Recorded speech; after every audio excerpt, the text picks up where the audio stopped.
नमस्कार सुदर्शन न्यूज में आपका स्वागत है। मैं मुकेश कुमार और आप देख रहे हैं जवाब तो चाहिए। जवाब तो चाहिए में आज हम बात करेंगे दिल्ली विधानसभा चुनाव से पहले दिल्ली को दहलाने की साजिश के खुलासे की। स्कूलों को बम से उड़ा देने के फर्जी कॉल से जो खलबली मची थी, उसके पीछे गहरी साजिश के तार जो है वो जुड़े होने का खुलासा दिल्ली पुलिस ने किया है। हॉक्स कॉल मामले में दिल्ली पुलिस ने जिस नाबालिग बच्चे को गिरफ्तार किया है, उसके माता पिता की प्रोफाइलिंग से पता चला है कि उसके तार देश विरोधी गतिविधियों में शामिल प्रतिबंधित एनजीओ से जुड़े हुए हैं।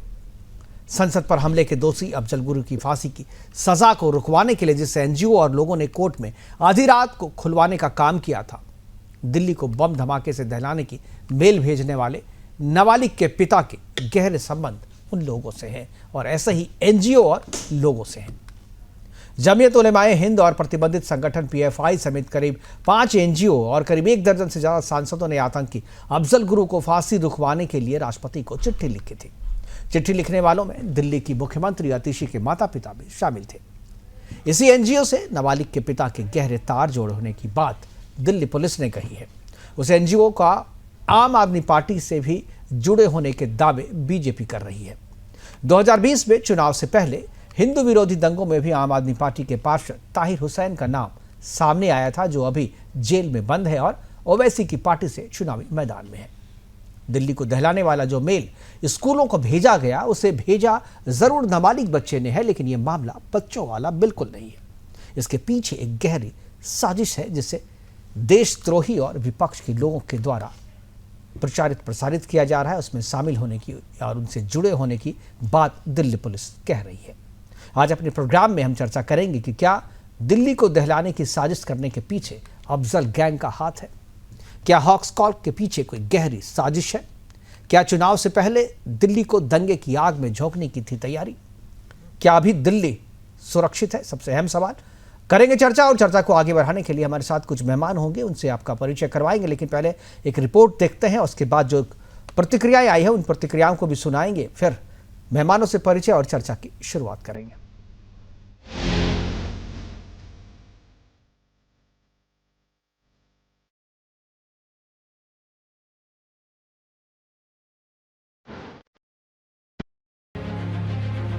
चुनाव से पहले दिल्ली को डराने की साजिश पर दिल्ली पुलिस ने एक बहुत बड़ा खुलासा किया है, जिनकी माने तो राजधानी में बम धमकियों का जाल फैलाने के पीछे कोई और नहीं बल्कि एक नाबालिग छात्र था। दिल्ली पुलिस की माने तो इस छात्र के माता पिता ऐसे एनजीओ से जुड़े थे जिसने संसद हमले के साजिशकर्ता आतंकी अफजल गुरु की फांसी का विरोध किया था। पुलिस ने अभी इस एनजीओ के नाम का खुलासा तो नहीं किया, लेकिन ये जरूर बताया है कि इस एनजीओ के किसी राजनीतिक पार्टी से गहरे संबंध है, जिस पर बीजेपी ने आरोप लगाया है कि ये राजनीतिक दल कोई और नहीं बल्कि आम आदमी पार्टी है। इस बच्चे के एक अभिभावक जिस संस्था में काम करते हैं, वहाँ पे एक एनजीओ एक्टिव रूप से काम करता है और इस एनजीओ का एक पॉलिटिकल पार्टी के साथ डीप कनेक्शन भी हमको मिला है।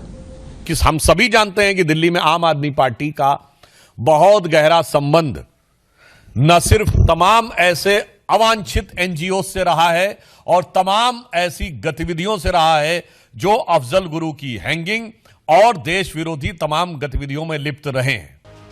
चुनाव से पहले राजधानी में साजिश के खुलासे और उस पर बीजेपी के आरोपों पर ये जानना जरूरी है कि आखिर वो कौन से एनजीओ है जिन्होंने अफजल गुरु की फांसी का विरोध किया, जिनके संबंध सीधे तौर पर आम आदमी पार्टी से रहे हैं। सबसे पहले दारुल उलूम नदवतुल उलूमा, जिसने दिल्ली में मुस्लिम बहुल क्षेत्रों में हुए आम आदमी पार्टी के विकास कार्यों का समर्थन किया था। जमीयत उलेमाए हिंद, जिसने आप द्वारा मौलानाओं को पेंशन देने और दिल्ली में मस्जिदों व मदरसों को वित्तीय सहायता देने के कदमों का समर्थन किया था। जमाते इस्लामी हिंद, जो कई बार आपकी अल्पसंख्यक नीतियों का समर्थन कर चुकी है। स्टूडेंट्स इस्लामिक ऑर्गेनाइजेशन ऑफ इंडिया, जिसने दिल्ली में अल्पसंख्यक छात्रों के लिए चलाई गई योजनाओं का समर्थन किया। Popular front of India PFI, जो कि मुद्दों पर आम आदमी पार्टी से सहमति रखती है। लेकिन यहाँ सबसे ज्यादा सवाल जमीयत उलेमाए हिंद पर उठ रहे हैं, जिस पर बीजेपी ये सवाल खड़े कर रही है कि क्या आम सरकार इसी के साथ मिलकर दिल्ली में दंगे और हिंसा की एक नई लहर लाना चाहती थी। क्या आम आदमी पार्टी दिल्ली में एक नई राजनीतिक साजिश रच रही थी? क्या यह पार्टी आतंकवादियों और उपद्रवियों के साथ खड़ी हो सकती है ताकि चुनाव से पहले दिल्ली को डराया जा सके? Bureau report, Sudarshan news.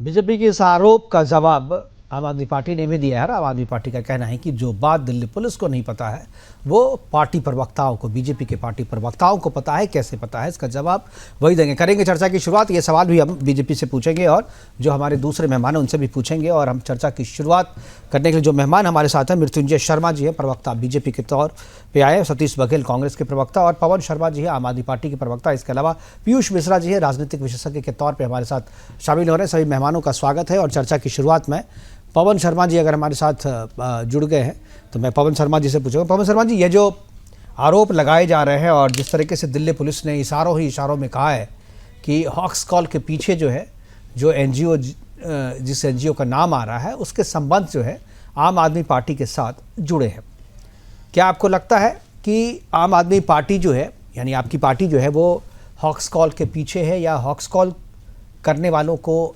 संरक्षण दे रही है, या जो नाबालिग बच्चा गिरफ्तार हुआ है उसके माता पिता आपसे जुड़े हुए हैं? देखिए मुकेश जी, ऐसी मुझे कोई जानकारी नहीं। जैसा आपने कहा, ऐसा तो कोई इन्वेस्टिगेशन आज तक हुई नहीं है। लेकिन आम आदमी पार्टी का मानना ये है कि इस तरह के थ्रेट्स तमाम सारे एरिया में आज तक मिले हैं, चाहे अहमदाबाद के अंदर हो, चाहे यूपी के अंदर हो, तमाम सारी जगह पे जहां इनकी सरकारें हैं, इस तरह के थ्रेट्स मिले हैं। उस पर आज तक कार्रवाई क्या हुई, लोग पकड़े क्यों नहीं गए? लेकिन इस तरह की हरकतें दिल्ली के अंदर होना, दिल्ली की सुरक्षा व्यवस्था भारतीय जनता पार्टी के पास है, इनकी केंद्र सरकार के पास है। दिल्ली के लोग सदमे में हैं, दिल्ली के लोगों के अंदर खौफ है, डर है, पीड़ा है कि भाई एक जिम्मेदारी भाजपा को दी दिल्ली के लोगों को सुरक्षा करने की। आज दिल्ली के अंदर फिरौती की कॉल आ रही है, बम धमाके हो रहे हैं, तमाम सारी धमकी के कॉल आ रहे हैं, सब रोकेगा कैसे? भाई आपको एक काम तो दिया था, दिल्ली पुलिस अपना काम करे, केंद्र सरकार अपना काम करे, अमित शाह जी अपना काम करे, लेकिन अमित शाह जी दिल्ली के लोगों की सुरक्षा करने में नाकाम हुए हैं। और इस तरह के आरोप लगाना, हम तो ये कह रहे हैं कि भाई जिसके खिलाफ कोई भी अपराध बनता है, कोई दोषी पाया जाता है, उसको फांसी पर टांग देना चाहिए। लेकिन टांगेगा कौन? भारतीय जनता पार्टी सिर्फ राजनीति करती है और ये वो लोग हैं जिनके के कनेक्शन मिलते हैं आईएसआई की स्पाई करने के मिलते हैं कनेक्शन। लेकिन आज उस पर कार्रवाई क्या होती है? कोई कार्रवाई नहीं होती। भारतीय जनता पार्टी के नेता तमाम पकड़े जाते हैं, लेकिन कार्रवाई क्यों नहीं होती है? आज दिल्ली के अंदर व्यापारियों को धमकी की कॉल आती है, उनसे फिरौती मांगी जाती है, फिरौती वो नहीं देते हैं, उनके ऊपर हमला कर दिया जाता है, जिम मालिक की हत्या कर दी जाती है। इसका जिम्मेदार कौन है? इसका जिम्मेदार वो है जिसके पास दिल्ली के लोगों की सुरक्षा की जिम्मेदारी है। इन्हें सवाल पूछ लो या उल्टे आरोप लगाने लग जाते हैं। भाई आपके पास पुलिस है, आपके पास सारी आईबी है, सब कुछ आपके पास है, जिम्मेदारी किसकी है? आपकी जिम्मेदारी है। लेकिन इस पर काम नहीं करती है। क्या करते हैं? पूरे दिन आरोप लगाते हैं। आम आदमी पार्टी आज दिल्ली में इलेक्शन में जा रही है, मुद्दों के नाम पे इलेक्शन में वोट मांग रही है, लेकिन ये क्या कर रहे हैं? ये सिर्फ फर्जी बातें कर रहे हैं, झूठे आरोप लगाते हैं। मैं इसको चैलेंज करना चाहता हूं, अगर एक भी आरोप सिद्ध करते हैं। पवन शर्मा जी, आपने जो बातें कही है, पवन शर्मा जी आपने जो बातें कही है, उसी आधार पे यह बताया जा रहा है कि आपके जो संबंध हैं वो इस एनजीओ से हैं, क्योंकि हॉक्स कॉल का मसला जो है वो पुलिस के पास जाएगा, ये लॉ एंड ऑर्डर का मामला बनेगा। लॉ एंड ऑर्डर ही दिल्ली में जो है वो आम आदमी पार्टी के पास नहीं है, केंद्र सरकार के पास है, बीजेपी के पास है, और उसी एक मुद्दे पर बीजेपी को घेरना है, इसलिए हॉक्स कॉल करवाया जा रहा था। और इसके पीछे जो है वो जांच में जो तार जुड़ रहे हैं वो आपसे जुड़ रहे हैं, और इसीलिए कह रहे हैं कि इस पर राजनीति, और ये इसके पीछे आपका, आप उसके बारे में बताइए ना कि आपका नाम आ रहा है ना, जो अफजल गुरु, दिल्ली पुलिस ने साफ कहा है कि उस एनजीओ के नाम है जो अफजल गुरु की फांसी को रुकवाने के लिए जो काम कर रहे थे। जो 6 एनजीओ है, जमात-ए इस्लामी है, पीएफआई है, इस्लामिक फ्रंट ऑफ इंडिया है, वो सारे लोग थे, उनके सारे संबंध आपसे हैं। इन सारे एनजीओ के संबंध आम आदमी पार्टी से हैं। देखिए मुकेश जी, भारतीय जनता पार्टी सिर्फ झूठे आरोप लगाती है। मुझे आप एक रिपोर्ट दिखा दीजिए जहां पे किसी एजेंसी ने कहा हो कि हमारे संपर्क किसी से हैं। लेकिन भारतीय जनता पार्टी के नेताओं के संपर्क आईएसआई से हैं, ये देश की स्पाई करते थे आईएसआई के लिए, वो तो सब आपके सामने है। क्या कार्रवाई हुई? ये सिर्फ झूठी बातें हैं। मैं चैलेंज करता हूं, मुझे एक रिपोर्ट दिखा दीजिए, एक जगह दिखा दीजिए जहां किसी एजेंसी ने कहा हो कि हमारा कोई संबंध है। किसी से हमारा संबंध नहीं है। आज दिल्ली के अंदर चुनाव आ रहा है तो भारतीय जनता पार्टी झूठे आरोप लगाती है, जो जिसकी जिम्मेदारी इनको निभानी थी वो जिम्मेदारी निभा नहीं पाए, दिल्ली के लोगों की सुरक्षा कर नहीं पाए। अब कह रहे हैं हमारी जिम्मेदारी है। अरे भाई हमारे कनेक्शन है, जिम्मेदारी नहीं है। उन्होंने कहा कि जो बच्चा देखिए एक लीड तो मिला है ना कम से कम।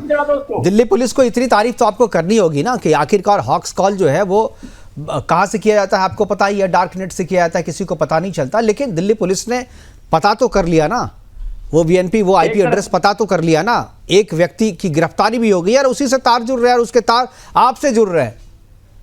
आप मुझे बताइए कौन से तार उससे जुड़ गए?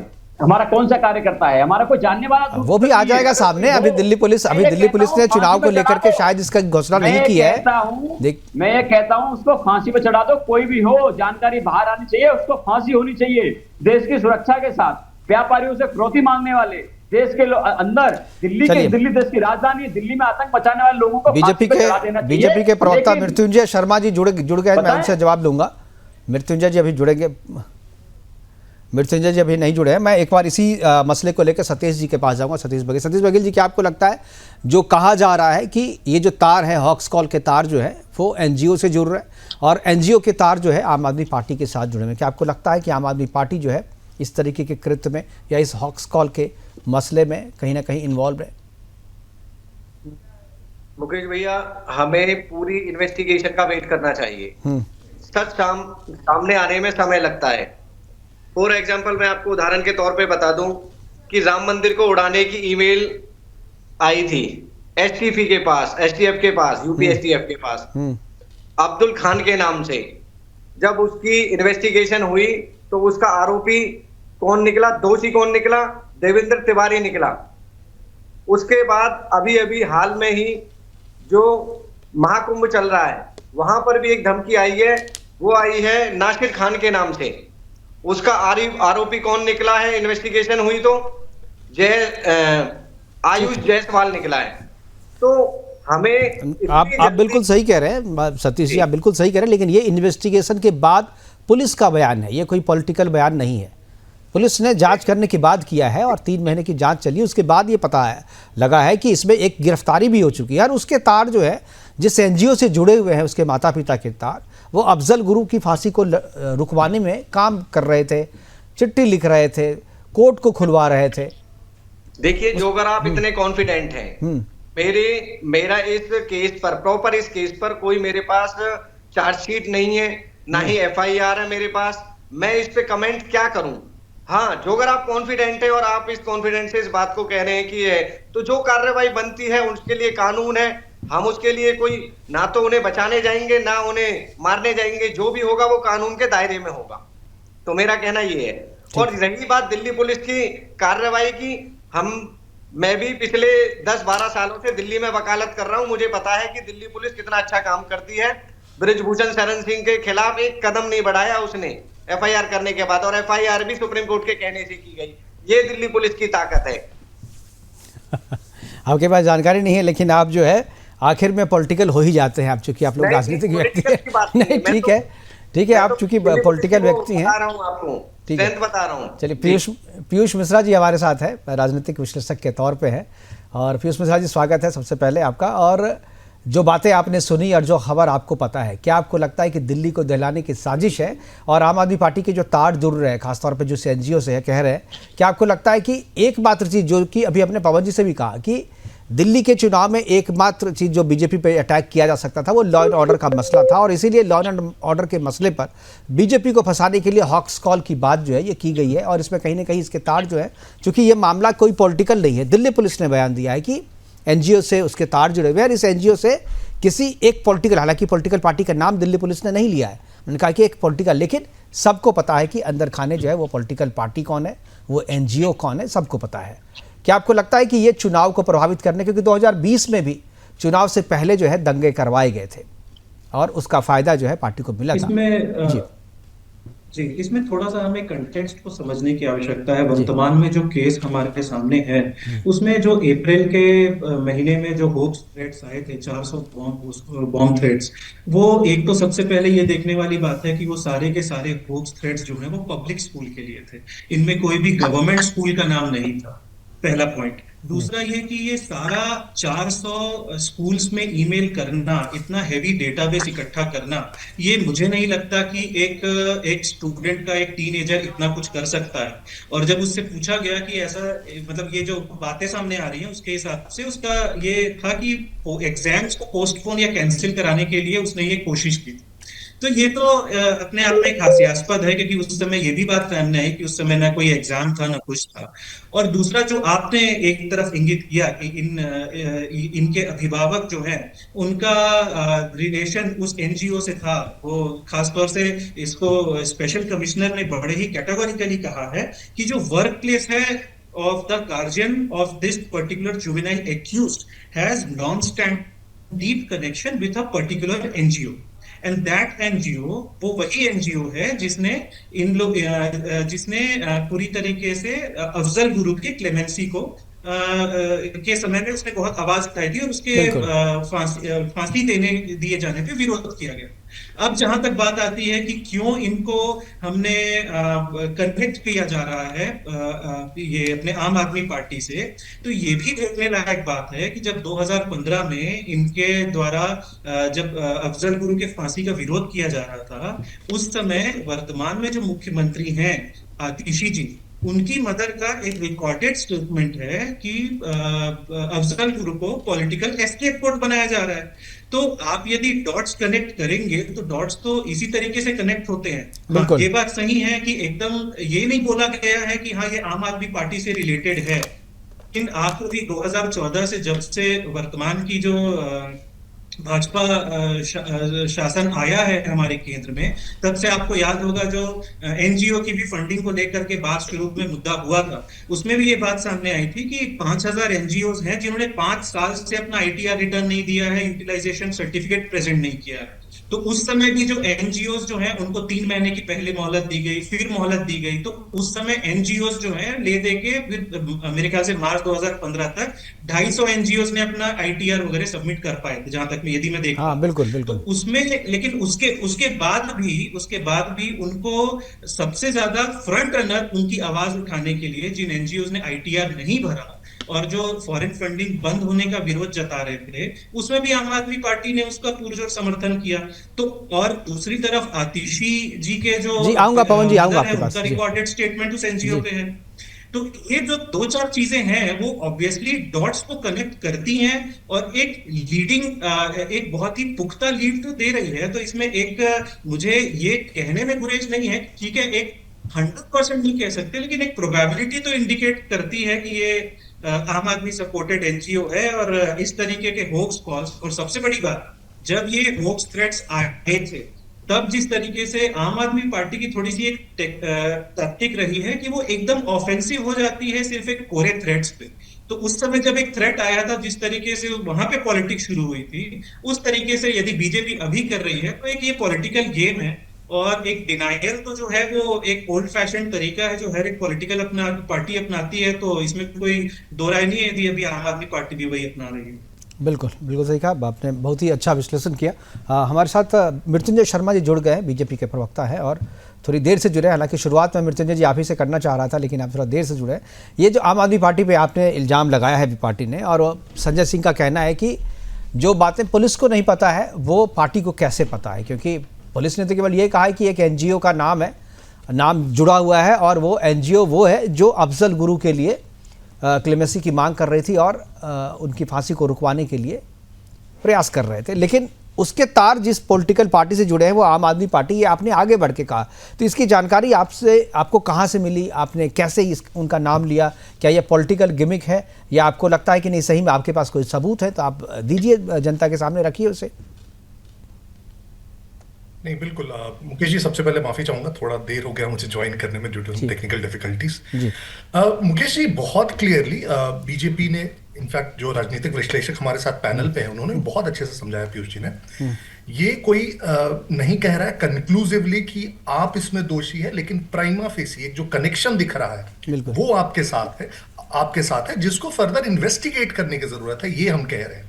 अब देख लीजिए, एक जनरल इन मुद्दों पे जिस प्रकार का, और उन्होंने बहुत विस्तार से बताया है, पहले भी जिस प्रकार के एनजीओ से संबंध रहे आपके, जिस प्रकार का उसका नैरेटिव रहा है, खासकर राष्ट्रीय सुरक्षा के मामलों पे, उससे आपको हर बार ये चिंता होती है कि ये पार्टी आखिर किस चीज के लिए स्टैंड करती है। कोई भी एक आप नेशनल सिक्योरिटी का इशू उठा लीजिए, एक अफजल गुरु का उन्होंने इशू उठाया, आप सीए का इशू उठा लीजिए, आप एनआरसी का इशू उठा लीजिए। जब हम लोगों ने बात करी कि दिल्ली में कई सारे क्षेत्रों में रोहिंग्या मुसलमान आके बस चुके हैं और उनको आइडेंटिफाई करना जरूरी है, तो ये एक राजनीतिक मुद्दा कैसे हो सकता है? ये नेशनल सिक्योरिटी का मुद्दा होता है, लेकिन उसको ये इस प्रकार से घुमा फिरा के उसको बना देते हैं और उसको दूसरे वर्गों के साथ मिला के पॉलिटिकल नैरेटिव बनाने की कोशिश करते हैं।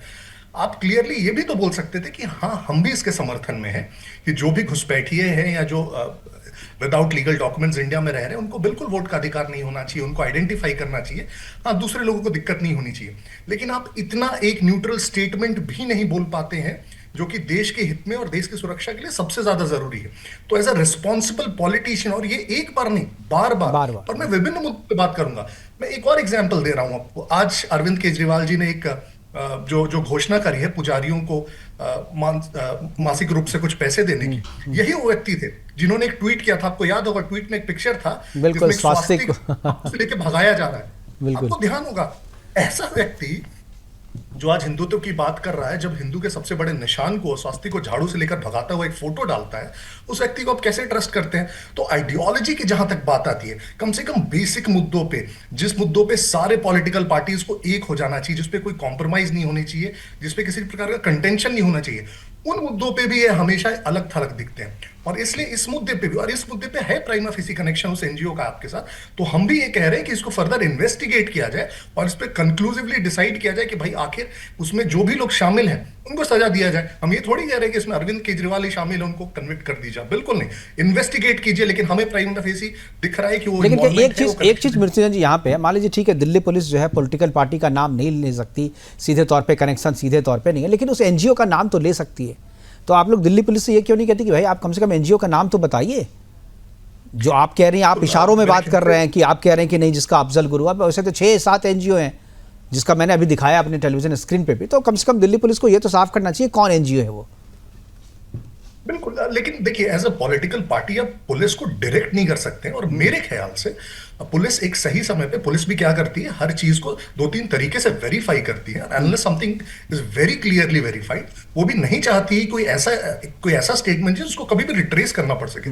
तो मेरे ख्याल से उतना कॉशन, और पुलिस अपना काम ढंग से ही कर रही है, उतना कॉशन हम लोग एक्सपेक्ट कर सकते हैं कि पुलिस 1-2 दिन ज्यादा ही समय ले, लेकिन जो भी वो फाइनल एक बार निकाल के लाए वो एकदम कंक्लूसिव हो। ये ज्यादा बेहतर होगा, रादर देन कि हम हड़बड़ी में बोले कि आप 2 घंटे या 4 घंटे में उसका कंक्लूजन दे दीजिए।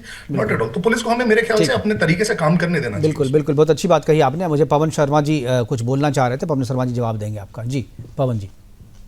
देखिए मुकेश जी, 2-3 चीजें थी। पहली बात तो ये है कि सिलसिला ऐसा बड़ा आम हो गया है कि जब भी चुनाव आता है उससे पहले आम आदमी पार्टी पर ऐसे एलिगेशन लगाए जाते हैं। ये कोई नया नहीं है, आम है, पहली बात। दूसरा, भाजपा ने लगातार कहा कि दिल्ली में रोहिंग्या आ गए। हरदीप पुरी जी ने कहा कि दिल्ली में जो रोहिंग्या आ गए, हम उनको मकान देंगे, सारी सुविधाएं देंगे। भाजपा के बड़े बड़े नेताओं ने सुविधा देने की बात करी, लेकिन आज देश में रोहिंग्या कहां से आई? अगर कोई इलीगल आदमी आएगा, कैसे आएगा? दोनों ही जगह पे पूरे देश की सुरक्षा की जिम्मेदारी भाजपा की है, इनके अमित शाह जी की है। अगर देश में कोई इलीगल आदमी आता है, उसको डिपोर्ट करने की जिम्मेदारी किसकी है? इनकी जिम्मेदारी है। तो मैं पूछना चाहता हूँ, 10 साल हो गए आज को, आज हरदीप पुरी जी को पता है कि रोहिंग्या कहां पे रह रहे हैं। हरदीप पुरी जी ने उनको मकान देने की बात कही थी, हरदीप पुरी जी ने उनको सारी सुविधा देने की बात कही गई थी, लेकिन आपने कितने इलीगल लोगों को आज से डिपोर्ट किया? हमने लगातार इनसे आवाज उठाई कि आपको पता है, को डिपोर्ट कर दीजिए। अगर नहीं पता चल रहा है, हरदीप पुरी जी को अरेस्ट कर लीजिए, वो सारे आपको सबूत दे देंगे कौन कहां बसा हुआ है। पवन शर्मा जी, इस पर कितनी बार बातें साफ हो चुकी है, इस पर कितनी बार बातें साफ हो चुकी है, आप उसी मुद्दे को बार बार उठा रहे हैं। अब चुनाव है तो आप बात, इस पर हरदीप पुरी वाली बात जो है वो कितनी बार साबित हो चुकी है।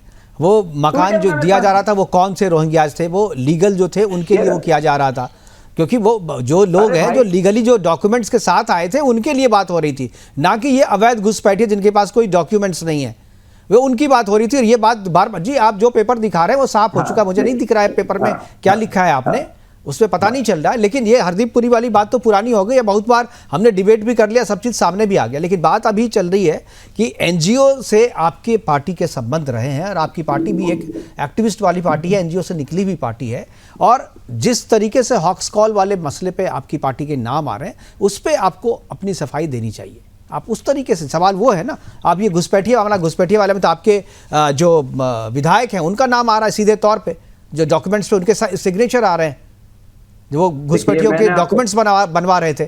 तो जब हरदीप पुरी मकान दे रहे थे तो आपके डॉक्यूमेंट्स, उसके डॉक्यूमेंट्स के डॉक्यूमेंट, फर्जी डॉक्यूमेंट्स आपके नेता बनवा रहे थे उनके, वो आपके हाथ में था। देखिए मुकेश जी, मैं इनके सवाल का जवाब दे रहा हूं। अगर देश में घुसपैठिया आ रहा है तो ये घुसपैठियों को बसा रहे हैं दिल्ली के अंदर, पूरे देश के अंदर बसा रहे हैं, उनको सुविधाएं भी दे रहे हैं, घर भी दे रहे हैं। लीगल इलीगल क्या होता है? जो हमारे देश का बाहर आदमी है उसको देश में लाके लीगल कर रहे हैं। जो संसाधन हमारे लोगों के लिए अवेलेबल नहीं है, हमारे संसाधनों को बांटने का काम कर रहे हैं। ये तो कह रहे हैं करोड़ों लोग देश के अंदर लेके आएंगे। क्यों लेके आएंगे भाई? हमारे देश के अंदर आज जो हालत है, सबको मकान मिलने चाहिए, सबको खाना मिलना चाहिए, हमारे संसाधन बटेंगे क्यों? पहली बात। दूसरा, ये सवाल तो आपसे पूछा जाना चाहिए ना, ये सवाल तो आपसे पूछा जाना चाहिए, क्योंकि उसको वोटर आई कार्ड तो आप बना के दे रहे हैं, आधार कार्ड आप बना के दे रहे हैं। तो आप ये कह रहे हैं कि इलेक्शन कमीशन आप इस तरह की हरकतें कर रहा है? ऐसा नहीं, इलेक्शन कमीशन का काम जो है वो आधार कार्ड बनाना नहीं है। आधार कार्ड बनाना आपका काम है, आधार कार्ड के आधार पे उनका काम है जो वो मतदाता पहचान पत्र बनाए। आप इलेक्शन कमीशन को क्यों ले आ रहे हैं बीच में? मुकेश जी, वोटर कार्ड बनाना किसी पॉलिटिकल पार्टी काम नहीं है। नहीं, वोटर कार्ड बनाने के लिए जो डॉक्यूमेंट्स चाहिए ना, वो डॉक्यूमेंट्स आप दे रहे हैं। आप जो है ना चालबाजी कर रहे हैं आप। अरे मुकेश जी, देखिए, इलेक्शन कार्ड बनाना, वोटर कार्ड बनाना किसी राजनीतिक पार्टी काम नहीं है। ये मैं तो वही कह रहा हूँ, लेकिन वो कार्ड बनाने के लिए जो जरूरी डॉक्यूमेंट्स चाहिए वो काम आप लोग कर रहे हैं। अरे आधार कार्ड कौन बनाता है भाई? सेंट्रल गवर्नमेंट की एजेंसी बनाती है। दिल्ली सरकार की कोई एजेंसी आधार कार्ड नहीं बनाती है, वोटर कार्ड दिल्ली सरकार नहीं बनाती है या आम आदमी पार्टी नहीं बनाती है। लेकिन आज बात है कि दिल्ली में पूरे देश के अंदर कोई भी इलीगल आदमी आया क्यों और आ भी गया, उसको डिपोर्ट आज तक क्यों नहीं किया गया? इसलिए नहीं किया गया कि भारतीय जनता पार्टी का वोट बैंक है। चलिए, आया क्यों, कैसे आया, इस पे भी बहुत बार साफ हो गया, लेकिन फिर भी मैं आपको साफ कर दूं। ठीक है पवन जी, आएंगे। अभी ब्रेक लेने के लिए कहा जा रहा है, एक छोटे से ब्रेक के लिए रुकते हैं। ब्रेक के बाद आएंगे तो आपकी बात भी पूरी करेंगे और आपका जवाब, जो बीजेपी के प्रवक्ता हमारे साथ है मृत्युंजय जी, वो भी, उनसे जवाब भी लेंगे हम। तरह से हॉक्स कॉल आ रहे थे और हॉक्स कॉल के संबंध एक एनजीओ से निकल के आए हैं और एनजीओ के संबंध किसी पॉलिटिकल पार्टी से निकल आए। वो पॉलिटिकल पार्टी कौन है? बीजेपी इशारा आम आदमी पार्टी की तरफ कर रही है और आम आदमी को पार्टी का कहना है कि आखिर बीजेपी को पता कैसे चला जब कोई बात सामने आई नहीं है खुल करके। पवन जी, आप जो बात कर रहे थे वो बात पूरी कीजिए, फिर मैं जाऊंगा अपने मृत्युंजय जी के पास। मुकेश जी, रही बात एनजीओ की और इस सारे मसले की, तो आज तक अभी तक किसी भी एजेंसी ने, खासकर दिल्ली पुलिस ने, कहीं नहीं कहा है, किसी रिपोर्ट में नहीं कहा है कि आम आदमी पार्टी से कोई उनका लिंक है। लेकिन आज हम देशभक्त होने के नाते, बाबा साहब अम्बेडकर के अनुयायी होने के नाते ये मांग करते हैं, अगर देश विरोधी ताकत कोई है उसमें फांसी की सजा होनी चाहिए। लेकिन सजा क्यों नहीं होती है? मैं आपको एक आंकड़ा बता रहा हूं। आईएसआई एजेंट की गिरफ्तारी हुई थी फरवरी 2017 के अंदर, जब उसमें 11 लोगों को अरेस्ट किया गया। 11 में से एक आदमी पकड़ में आया। एक आदमी था ध्रुव सक्सेना, बीजेपी का, BJYM का भोपाल की वेबसाइट पे उसका नाम है, वो उसका बंदा था। लेकिन एक आदमी पकड़ा गया, कॉर्पोरेटर का, भारतीय जनता पार्टी के कॉर्पोरेटर का रिश्तेदार था। एक आदमी पकड़ा गया जो भारतीय जनता पार्टी का डिस्ट्रिक्ट का इंचार्ज था। तो जहां देश विरोधी ताकत आपको भाई इसी तरीके से प्लांट किए थे। आप देखिए, जो पकड़े गए ना, क्योंकि जांच निष्पक्ष हो रहा था, पकड़े गए, उनको सजा भी होगी। किसी का कहीं पे होना जो है वो केवल नहीं है, उसके खिलाफ कार्रवाई नहीं होना खबर हो सकती। वो पकड़े गए, उनके खिलाफ कार्रवाई हो रही है, जेल के भीतर है, सजा भी होगी। एग्जैक्टली। लेकिन आप जो कह रहे हैं कि देशद्रोही को क्यों फांसी क्यों नहीं होती, वो सवाल आपसे भी पूछा जाना चाहिए कि जब जिसको फांसी दी जाती है उसके पक्ष में तो आप लोग खड़े हो जाते हैं। अफजल गुरु कौन सा देशभक्त था? उसके पक्ष में आप लोग खड़े हो गए फांसी रुकवाने के लिए। ये सवाल तो पूछेंगे ना लोग आपसे। मुकेश जी, ये तो तय हो गया ना कि हम देशभक्त हैं, भारतीय जनता पार्टी देशद्रोही पार्टी है। ये तो अब तय हो गया। जो अफजल गुरु को समर्थन दे, अफजल गुरु का समर्थन करने वाली पार्टी देशभक्त पार्टी हो गई। ये तो आप ही ये परिभाषा गढ़ सकते हैं आप। पीयूष जी, ठीक है, मैं आऊंगा मृत्युंजय जी के पास। जिन्ना की कब्र पे माथा टेकने वाले लोग और हमारे देश में आईएसआई को बुला के जांच कराने वाले लोग, हमारे शहीदों की शहादत की जांच करवाई इन लोगों ने। ठीक है, पाकिस्तान के इसका जवाब भी मिल चुका है, इसका जवाब भी मिल चुका है, बहुत बार मिल चुका है। मैं पीयूष जी के पास। पीयूष जी, क्या देशभक्त की बात जो कह रहे हैं पवन शर्मा, जो देशभक्त पार्टी, क्या पीयूष आप ये कह सकते हैं कि अफजल गुरु का समर्थन करने वाली पार्टी जो है, ये इस तरीके की बातें कैसे की जानी चाहिए उनकी तरफ से? देखिए, सबसे बड़ी विडंबना यही होती है कि इन बातों हम चर्चा करना चाहते हैं, वो बातें छोड़ के बाकी सारी बातों की इधर उधर की चर्चा हो जाती है। अभी जहां पे बीता शर्मा जी ने जहां पे बात छोड़ी थी, उसको छोड़ करके ये रोहिंग्या पे चले गए। मैं ये नहीं कह रहा हूं कि आम आदमी पार्टी सही है या भाजपा सही है या कांग्रेस सही है, लेकिन ये सबसे इंपॉर्टेंट चीज ये है, आप एक पब्लिक रिप्रेजेंटेटिव हैं, आप पब्लिक सेंटिमेंट्स को सामने जाहिर करने वाले लोग हैं, तो आप लोगों को थोड़ा सा सीरियस डिबेट यहां करना चाहिए। जो मुद्दा रखा गया है उस पर बोलना चाहिए। चीज दूसरा, यदि आप बोल रहे हैं कि यहाँ पे इनको पुलिस ने गिरफ्तार किया, ये कन्विक्ट हुए, ये सारा कुछ हुआ, आप यदि इन कार्रवाइयों का इतना सम्मान करते हैं, आप देशभक्त हैं, आप जिस दिन कॉन्स्टिट्यूशन डे था उस दिन आपने अपने पार्टी की स्थापना की, तो फिर आप बताइए कि आपने उसी कॉन्स्टिट्यूशन के बनाए हुए नियमों को आप पालन क्यों नहीं करते हैं? आप क्यों, आपको ईडी 9 बार समन भेजती है तो आपके मुख्यमंत्री वहां नहीं जाते हैं जवाब देने? क्यों ऐसा होता है कि आप कहते हैं पहले कि आरोप लगाने वाली पार्टी जो है वो कोई भी चीज आरोप लगा है उसको इस्तीफा दे देना चाहिए, और आप आरोपों के घेरे में लगातार आते हैं लेकिन आप इस्तीफा नहीं देते। मैं एक बात यहाँ पे स्पष्ट करना चाहूंगा कि कोई भी पॉलिटिकल पार्टी, खासतौर से जिसका 2-3 स्टेट में है, ये एक पब्लिक सेंटिमेंट में इतनी प्रमुख नहीं होती है कि पूरी की पूरी हाथ उसको हराने में लग जाए या उसको गलत साबित करने में लग जाए। आम आदमी पार्टी में एक सबसे बड़ा एक इकोनॉमिक कंसेप्ट होता है मुकेश जी, फिलिप्स अनएम्प्लॉयमेंट और इन्फ्लेशन अगेंस्ट में रहता है ना? तो उसमें क्या होता है, आम आदमी पार्टी जिस तरीके से जब आई यहाँ पे, तो उन्होंने अपने इतने ज्यादा प्रोमिसेस कर दिए जो कि प्रैक्टिकली डुएबल नहीं थे, और क्योंकि प्रैक्टिकली डुएबल नहीं थे और उन्होंने ऑलरेडी लोगों को ये बात कन्विंस करा दी कि हम आएंगे तो करेंगे, जो कि संभव नहीं था, तो अब उनके पास ये सब चीज करने के लिए वो एक थोड़े से मुझे लगता है कि ये वो डेस्परेट होते जा रहे हैं, जिसके तहत ये सब चीजें उनसे होते जा रही हैं। और उनको, भाई आप यदि बोलते हो इलेक्शंस के समय ये सब हुए, मैं इनको गिना देता हूं। दिसंबर 2024 में आपका वो जो आप बांग्लादेश इन्फिल्ट्रेटर्स वाली बात कर रहे हैं, वो एक मुद्दा सामने आता है। फिर 2020 में जो कोविड के समय शाहीन बाग और उसका इवेंचुअलिटी में जो वो रायट्स हुए थे वो सामने आए। उसमें अमानतुल्लाह जी की बात सामने आई थी, जिसमें उन्होंने टेम्पो भर के स्टोन्स वगैरह वहां पे मिले थे, उनपे उनका नाम आया था। तो ये दो ताहिर हुसैन था जो इनके पार्षद थे, ताहिर हुसैन का। तो उसमें क्या है ना कि आपके अलग अलग यार्ड स्टिक्स नहीं हो सकते, कि हमको आप कंपेयर करो तो आप ऐसे करो, इनको आप कंपेयर करो तो दूसरे यार्ड स्टिक्स होने चाहिए। और यदि आप में यार्ड स्टिक्स सेम नहीं है तो आप कैसे बात कर सकते हैं कि आप देशभक्त हैं? आप पॉलिटिकल पार्टी हैं, और आप पॉलिटिकल पार्टी होने के नाते आपको जवाबदेही रखनी पड़ेगी। आपसे ये पुलिस जो है वो एक लीगल तरीके से चीजों को टेक्निकली एनालाइज करती है, टेक्निकली एनालाइज कर रही है तो आप उसको सपोर्ट करिए।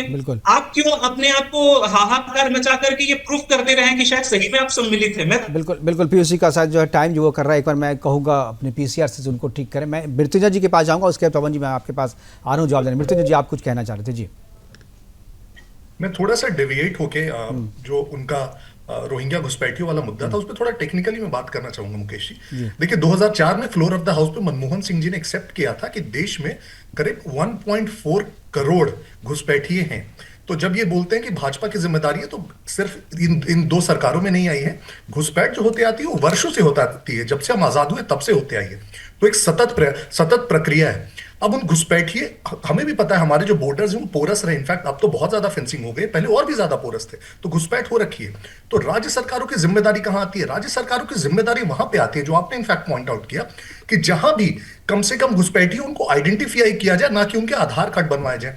दूसरा, ये बोल रहे थे कि हमने क्या किया, आपको ध्यान होगा एनआरसी का टोटल मोटिव क्या था। एनआरसी क्या है? एनआरसी सिंपल एक ऐसा रजिस्टर है जिसमें कहा गया, इनफैक्ट सुप्रीम कोर्ट के जजमेंट है उसमें कहते हैं, सुप्रीम कोर्ट ने कहा है कि the owners of proving your citizenship lies on the individual and not the state. तो जब भी आपसे कोई डॉक्यूमेंट्स मांगे जाए सिटीजनशिप प्रूव करने के लिए, तो आप दें उसको। एनआरसी सिंपली यही था कि सिटीजन्स का रजिस्टर बन जाए, कि जो भी यहाँ के सिटीजन वो आइडेंटिफाई हो जाएंगे, जो नहीं रहेंगे वो भाई पता चल जाएगा कि नहीं है के सिटीजन। एनआरसी का विरोध किसने किया? याद होगा आपको मुकेश जी, क्या क्या नहीं किया इन्होंने एनआरसी के लिए, यही कांग्रेस और आप। और ये अभी कहती है कि हम लोग घुसपैठियों के अगेंस्ट है। कोई भी नेता इनका, इनके मुख्यमंत्री, इनके पार्टी के कन्वीनर, कोई भी आगे बढ़ के ये क्यों नहीं बोलता है एक लाइन एकदम ऐसा न्यूट्रल स्टेटमेंट कि हाँ रोहिंग्या हो सकते हैं, अगर रोहिंग्या है तो बिल्कुल उनको आइडेंटिफाई करके हटाया जाए। इस एक लाइन को बोलने में क्या मुश्किल हो सकती है? लेकिन ये एक लाइन भी इनसे नहीं। क्यों? सबको पता है कि उन्हीं के वोट की बदौलत ये जीतना चाहते हैं, उन्हीं की वोट बदौलत की बदौलत ये सत्ता में आ रहा हूँ पवन जी, आ रहा और ये पूरे हूँ। देश- सतीश बघेल जी, बहुत एक बार मैं रोहिंग्या पे इनसे भी टिप्पणी ले लूँ, उसके बाद मैं आऊंगा आपके पास। जो भी पार्टी ऐसा करती है, मैं बोल रहा हूं, जो भी पार्टी, चाहे वो आप हो, कांग्रेस हो, जो भी पार्टी हो, जो नेशनल सिक्योरिटी से खिलवाड़ करे, जो अफजल गुरु के फांसी का विरोध करे, बस और बस अपने वोट बैंक को सिक्योर करने के लिए, अपने कंस्टिट्यूएंट्स को खुश करने के लिए, उस पार्टी को शर्म आनी चाहिए। वो पार्टी नहीं कह सकती कि मैं राष्ट्रभक्त हूं, वो पार्टी नहीं कह सकती कि मैं राष्ट्र के लिए स्टैंड करता हूं। मुकेश जी, इतना क्लियर होना चाहिए। जी सतीश जी, क्या आपकी पार्टी ने भी, चूंकि रोहिंग्या का और सीए का विरोध आप लोगों ने भी किया था, तो इनडायरेक्टली आप भी उसी दायरे में आते हैं जिस दायरे में बीजेपी जो है वो आम आदमी पार्टी को रख रही है? देखिए, सबसे पहली बात है कि अभी तक मुझे नहीं लगता कि कोई ऐसा सेंसस हुआ है जिस सेंसस में ये पता चला है कि कितने लोग बाहरी हैं, कितने लोग ये हैं। तो अगर ऐसा है तो बीजेपी इंटरप्ट करूंगा, ज्यादा नहीं सतीश जी, मिनट। आपके प्रधानमंत्री ने फ्लोर ऑफ द हाउस पे लोकसभा में बोला था 1.4 करोड़ 2004 में, ऑफिशियल स्टेटमेंट है। ये ऑफिशियल है, हाँ, ये पुराना है लेकिन ऑफिशियल है, 2009 का डेटा है ये। तो अगर ऑफिशियल स्टेटमेंट है तो कृपा करके मुझे दिखा सकते हैं आप? नहीं, ये है सर, आप जाके पार्लियामेंट की वेबसाइट पे भी है, आप देख लीजिए। मैं भेज दूंगा आपको, आप अभी भी देख सकते हैं, मैं भेज दूंगा आपको। ठीक है, वो चेक कर लेंगे हम जी। लेकिन मैं मानता हूं, एक चीज मैं समझता हूं कि हम ये जो चुनावों का मुद्दा है, चुनावों का जो सीजन है,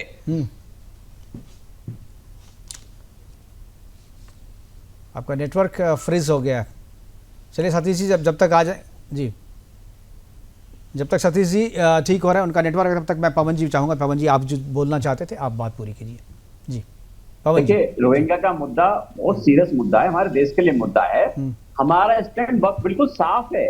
पहली बात तो हमारे देश में कोई भी इलीगल आदमी नहीं आना चाहिए, जिसकी जिम्मेदारी अमित शाह जी की है। अमित शाह जी उसको आज ही रोकें, पहली बात। दूसरा, जो भी हमारे देश में इलीगल आदमी है उसको हमारे देश में रुकने का अधिकार नहीं होना चाहिए। हम भारतीय जनता पार्टी से कहना चाहते हैं, अमित शाह जी से कहना चाहते हैं, इनको डिपोर्ट करने की प्रोसेस आपको 10 साल से शुरू कर देनी चाहिए थी, आपने नहीं की। अगर मान लीजिए कांग्रेस ने हमारे देश के अंदर लोग बसाए, उसके बाद भारतीय जनता पार्टी ने भी बसाए, उनको निकालने की जिम्मेदारी किसकी है? 10 साल तो आपकी सरकार थी भाई, प्रेसिडेंट मोहम्मद की सरकार आपकी थी, आपको हटाना चाहिए था। लेकिन कितने लोगों को डिपोर्ट किया? मात्र एक आदमी को डिपोर्ट किया 10 साल के अंदर, मात्र एक आदमी को। और बता रहा हूं आपको, पहली बात। दूसरा, आज इनसे ये पूछना चाहिए, जब सीबीआई और ईडी की वकालत ये कर रहे हैं, तो अरविंद केजरीवाल जी के मामले में सुप्रीम कोर्ट का ये ऑर्डर है, ये पेज नंबर 21 पे लिखा हुआ है, पैरा नंबर 28 में ये साफ साफ लिखा हुआ है कि ईडी 22 लोगों के काम कर रही है।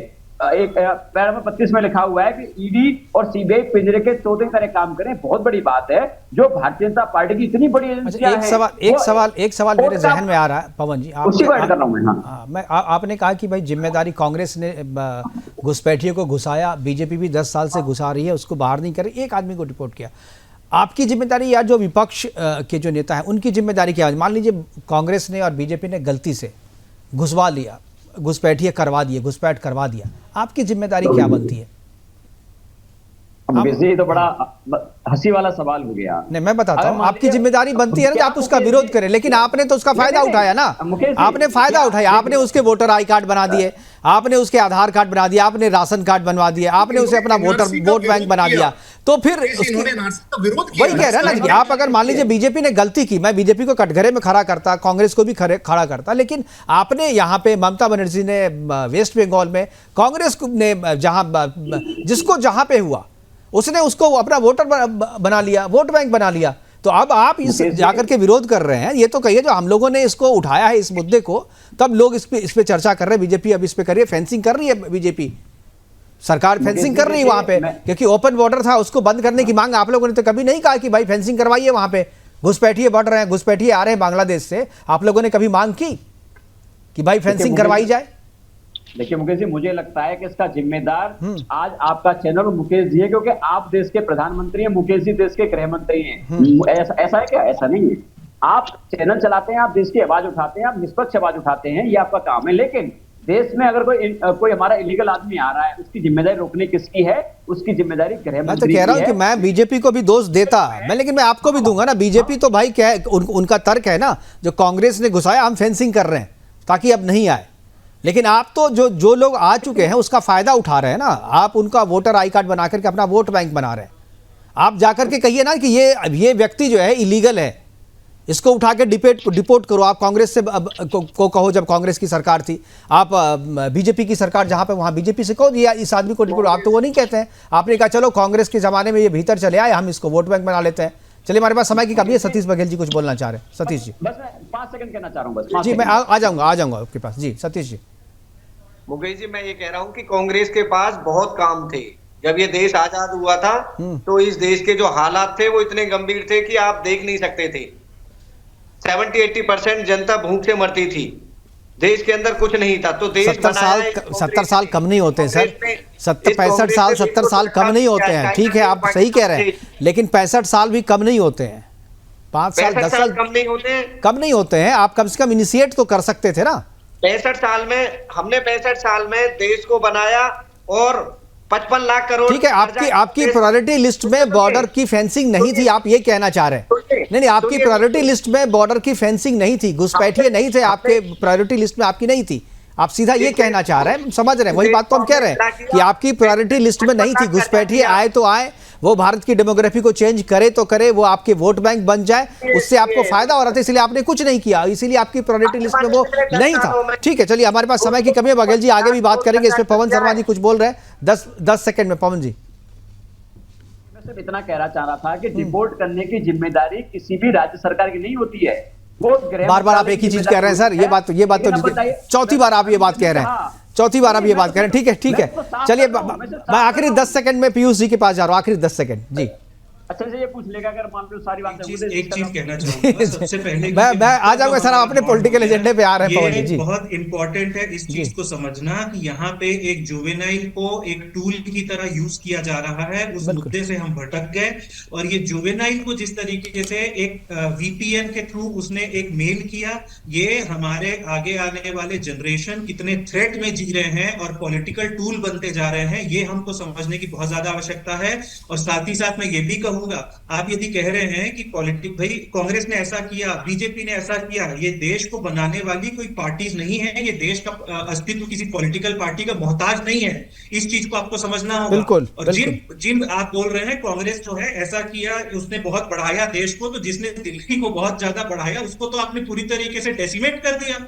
तो वहां पे क्यों कहते हैं शीला दीक्षित? ठीक है सर, बार बार इशारा किया जा रहा है वाइंड अप करने के लिए, और चर्चा भी और भी आगे जा सकती थी, अच्छी चर्चा चल रही थी, लेकिन वाइंड अप करना है, समय की अपनी मजबूरी है। हमारे साथ जुड़ने के लिए पीयूष जी आपका, पवन शर्मा जी आपका, सतीश बघेल जी आपका और मृत्युंजय जी आपका बहुत बहुत धन्यवाद। आप जुड़े और इस महत्वपूर्ण चर्चा में अपने हिस्सा लिया और अपनी बातें हमारे दर्शकों के साथ साझा की, इसके लिए धन्यवाद। लेकिन जिस तरीके से हॉक्स कॉल के जरिए एक नाबालिग को निशाना बनाया जा रहा है, नाबालिग के कंधे पर बंदूक रख करके कोई पॉलिटिकल पार्टी जो है अपने पॉलिटिकल एजेंडे को पूरा कर रही है, ये भी गलत है। लेकिन जिस तरीके से नाम आ रहा है इस एनजीओ को और एनजीओ के तार पॉलिटिकल पार्टी से जुड़े हुए हैं, इशारा हालांकि आम आदमी पार्टी की तरफ है, लेकिन जब बात खुल करके आ जाएगी सामने, उसके बाद ये बड़ा मुद्दा हो सकता है, ये राष्ट्रीय सुरक्षा से जुड़ा हुआ मामला भी हो सकता है। अभी के लिए इतना ही, दीजिए इजाजत, नमस्कार।